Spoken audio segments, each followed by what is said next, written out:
हम देव से देश और राम से राष्ट्र के जीवन मंत्र लेकर के चले हैं, अपना कर्तव्य निभाते चलते हैं। और इसलिए हम देखते हैं, बड़ा छोटा कैसा भी काम हो, कोई भी कार्य क्षेत्र हो, सीमावर्ती गांव हो, पहाड़ी क्षेत्र हो, वन क्षेत्र हो, संघ के स्वयंसेवक निस्वार्थ भाव से कार्य करते रहते हैं।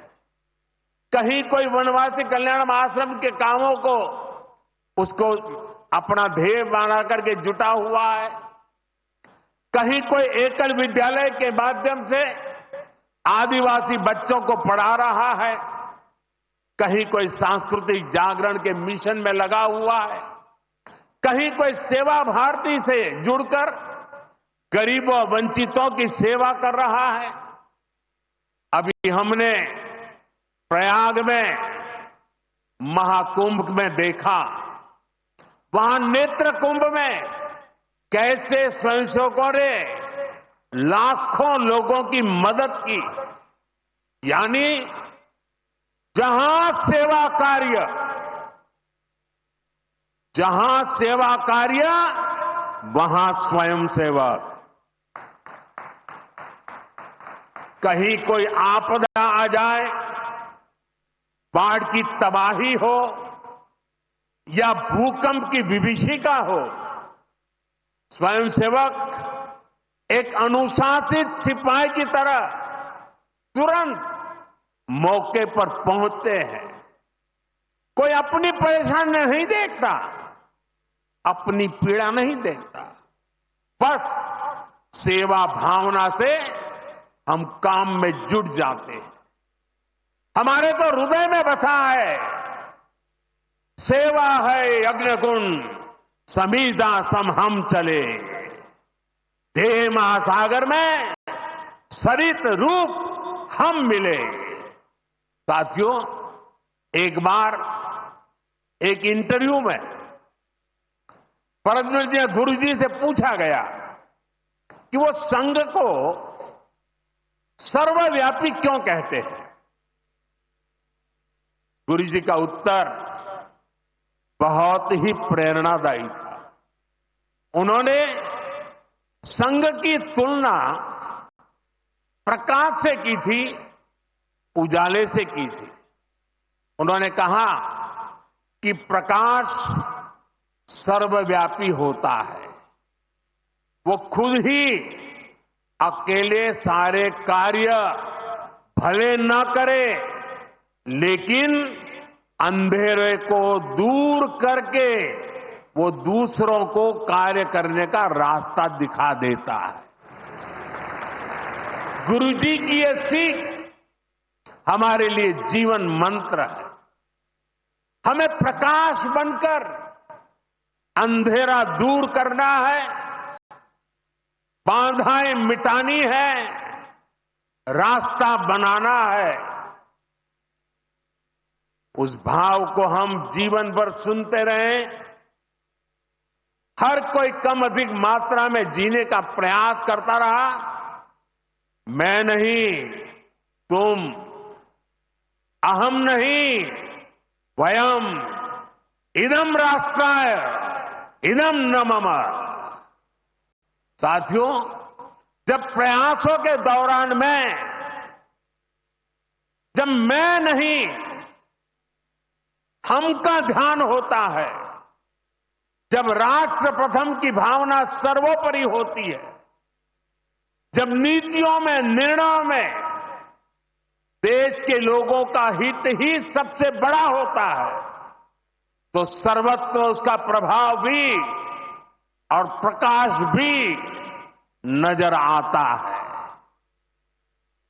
विकसित भारत के लिए सबसे जरूरी है कि हम उन बेड़ियों को तोड़े जिनमें देश उलझा हुआ था।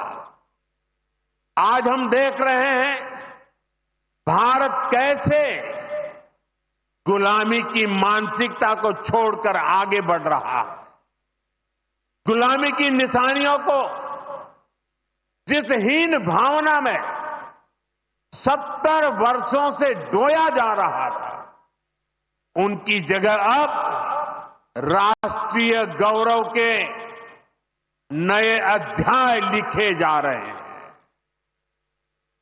वो अंग्रेजी कानून जिन्हें भारत के लोगों को नीचा दिखाने के लिए बनाया गया था, देश ने उन्हें बदल दिया है। गुलामी की सोच से बनी श्री गुलाबराव महाराज जी का स्मरण भी होना स्वाभाविक है। उन्हें प्रज्ञाचक्षु कहा जाता था।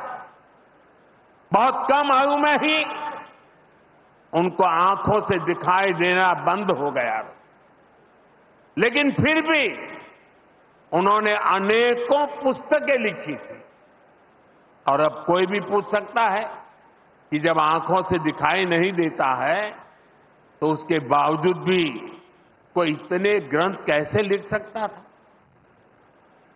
इसका उत्तर यह है कि उनके पास भले ही नेत्र नहीं थे, लेकिन दृष्टि थी।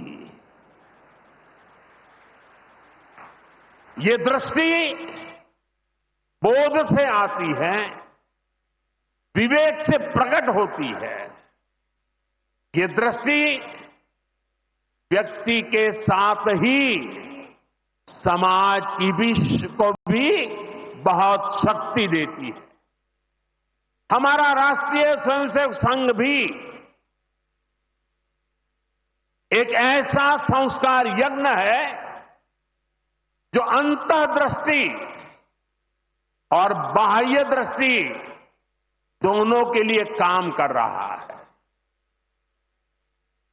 बाह्य दृष्टि के रूप में हम माधव नेत्रालय को देखते हैं और अंतर्दृष्टि ने संघ को सेवा का पर्याय बना दिया है।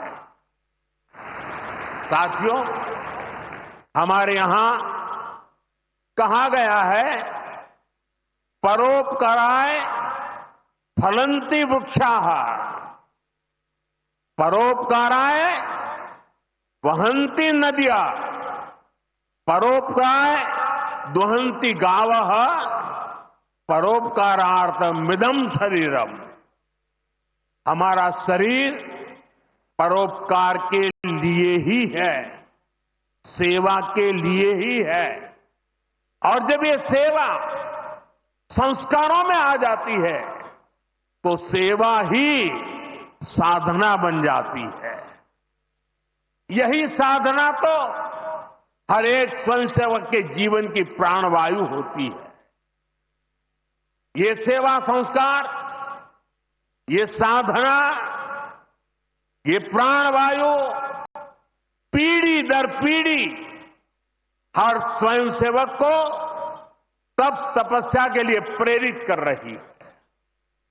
ये सेवा साधना हर स्वयंसेवक को निरंतर गतिमान रखती है, उसे कभी थकने नहीं देती, कभी रुकने नहीं देती। पूज्य गुरुजी अक्सर कहा करते थे, जीवन की अवधि का नहीं, उसके उपयोगिता का महत्व होता है। हम देव से देश और राम से राष्ट्र के जीवन मंत्र लेकर के चले हैं, अपना कर्तव्य निभाते चलते हैं।